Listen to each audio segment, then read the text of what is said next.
এমন পরিস্থিতিতে মুসলমান বিশ্বের অনেক ভেবেচিন্তে পদক্ষেপ নেওয়া উচিত। কিন্তু আমরা আহমদী হৃদয়ে বেদনা থাকা সত্ত্বেও আমরা আমাদের সীমাবদ্ধতা অনেক।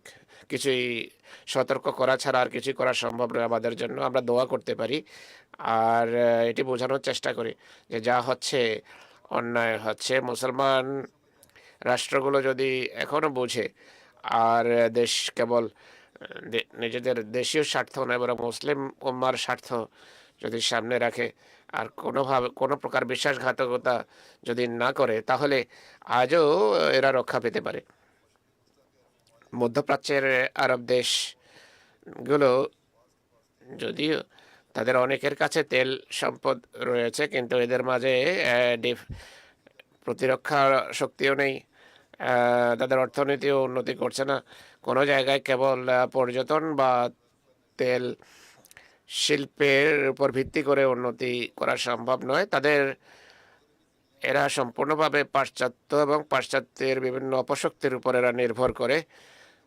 এদের এই দুর্বলতাকে লুফে নিয়ে পাশ্চাত্যের অপশক্তিগুলো সেখানে নিজেদের সামরিক ঘাঁটি স্থাপন করেছে। ইরানের বিরুদ্ধে যুদ্ধ আরম্ভ হলে ইরানও আরব দেশগুলোতে হামলা করা আরম্ভ করে দিয়েছে।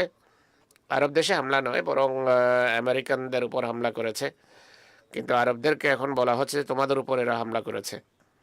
এটি স্পষ্ট কথা যে এই যুদ্ধ এখন ভয়াবহ রূপ ধারণ করেছে।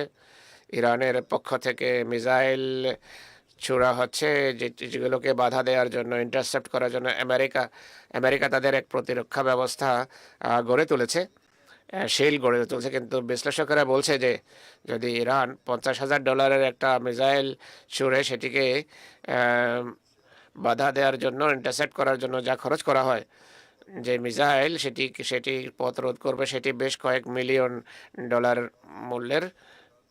কোনো বিশ্লেষক এটি লিখছেন যে অর্থনৈতিক দিক থেকে আমেরিকার এই দিক ক্ষতি হচ্ছে, কিন্তু এটি শুধু